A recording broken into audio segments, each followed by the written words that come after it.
जय हिंद बच्चों, एन के बॉबी सर यूट्यूब चैनल पर आप सभी का स्वागत है। मैं हूं निरंजन कुमार।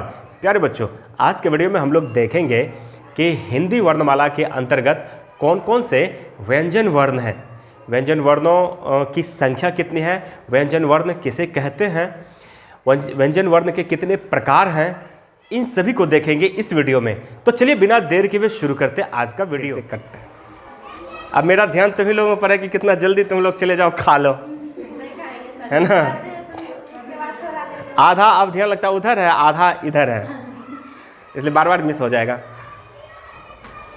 प्यारे बच्चों, आप सबको पता ही है कि इससे पहले की वीडियो में हम लोगों ने स्वर का वर्गीकरण देखा था, स्वर वर्ण किसे कहते हैं और स्वर वर्ण कितने प्रकार के होते हैं। इस वीडियो में हम लोग जानेंगे कि व्यंजन वर्ण किसे कहते हैं और व्यंजन वर्ण का वर्गीकरण जानेंगे। प्यारे बच्चों, हमने ऊपर लिखा है व्यंजन वर्ण, तो एक बार इसकी परिभाषा जानते हैं कि व्यंजन वर्ण किसे कहते हैं। तो जिन वर्णों का उच्चारण स्वर वर्णों की सहायता से होता है उन्हें व्यंजन वर्ण कहते हैं।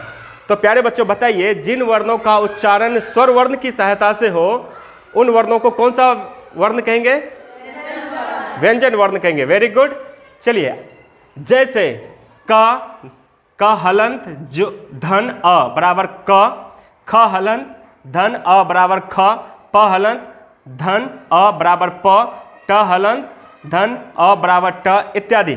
इसमें समझने वाली बात यह है बच्चों, जैसे हम लोग क बोलते हैं, है ना, क बोलते हैं तो लगता है सिर्फ क, लेकिन क बोलने के क्रम में लगता है कि पीछे से अ की भी ध्वनि सुनाई पड़ती है, अ की भी आवाज आती है। जैसे बोलते हैं क तो लगता है पीछे से आती आवाज अ, ख लगता है पीछे से आवाज आती है अ, है ना। उसी प्रकार जितने भी व्यंजन वर्ण हैं उसका उच्चारण जब आप करेंगे तो उसमें स्वर की सहायता लेनी ही पड़ेगी। तो प्रत्येक व्यंजन के उच्चारण में अ की ध्वनि छिपी रहती है। किसकी ध्वनि छिपी रहती है बच्चों? अ की ध्वनि छिपी रहती है। अब चलिए आगे, व्यंजनों का वर्गीकरण। हम लोग जानते हैं कि व्यंजन कितने प्रकार के होते हैं। जैसे स्पर्श व्यंजन हम लोग जानेंगे कि स्पर्श व्यंजन किसे कहते हैं, अंतस्थ व्यंजन किसे कहते हैं, ऊष्म व्यंजन किसे कहते हैं, है ना, ऊष्म व्यंजन किसे कहते हैं और द्विगुण व्यंजन किसे कहते हैं। दो ऐसे वर्ण हैं जिसको द्विगुण व्यंजन कहते हैं। तो चलिए आगे देखते हैं व्यंजनों का वर्गीकरण। इसमें सबसे पहले हम लोग जानेंगे कि स्पर्श व्यंजन किसे कहते हैं और स्पर्श व्यंजन की संख्या कितनी है।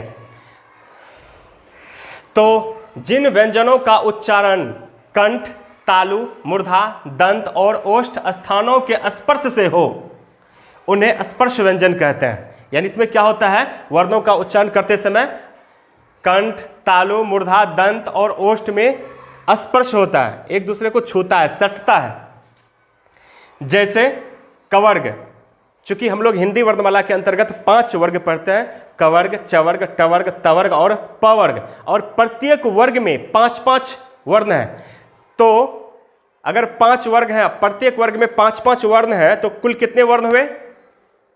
25। तो 25 स्पर्श व्यंजन है। कौन कौन? कवर्ग के अंतर्गत जैसे क, ख, ग, घ, अंग, चवर्ग के अंतर्गत च, छ, ज, झ, य, उसी प्रकार टवर्ग, तवर्ग और पवर्ग के अंतर्गत सभी वर्ग के अंतर्गत 5-5 वर्ण है, तो 25 हुआ। ये सब के सब वर्ण जो है, ये सभी व्यंजन जो है स्पर्श व्यंजन कहलाते हैं। कौन सा व्यंजन कहलाते बच्चों? स्पर्श व्यंजन कहलाते हैं। Very good. चलिए अब है अंतस्थ व्यंजन। तो अंतस्थ व्यंजन की परिभाषा देखते हैं। जिन व्यंजनों का उच्चारण जीभ, तालु, दंत और ओठों के परस्पर सटाने से होता है। इसमें भी सटता है, आपस में सटते हैं, किंतु ध्यान देने वाली बात, किंतु कहीं भी पूर्ण स्पर्श नहीं होता है, पूरी तरह से नहीं सटता है, पूर्ण स्पर्श नहीं होता है। नहीं होता हो तो उन्हें अंतस्थ व्यंजन कहते हैं। जैसे या, रा, ला, व, है ना, ये चारों क्या है? अंतस्थ व्यंजन है। क्योंकि इसमें क्या होता है, हमारे वाग् यंत्रों में पूर्ण स्पर्श नहीं होता है। इन्हें किन्हें? अंतस्थ व्यंजन जो ये है या, रा, ला, व को, इन्हें अर्धस्वर भी कहते हैं। क्या कहते हैं? अर्धस्वर। चलिए आगे देखते हैं ऊष्म व्यंजन। जिन वर्णों का उच्चारण एक प्रकार की रगड़ या घर्षण, जिन वर्णों का उच्चारण या जिन व्यंजनों का उच्चारण एक प्रकार की रगड़ या घर्षण से उत्पन्न उष्म वायु से होता है, उन्हें उष्म व्यंजन कहते हैं। जैसे तालव्य श, मूर्धन्य श, दंत स और ह, ये चारों हैं उष्म व्यंजन। क्या है बच्चों?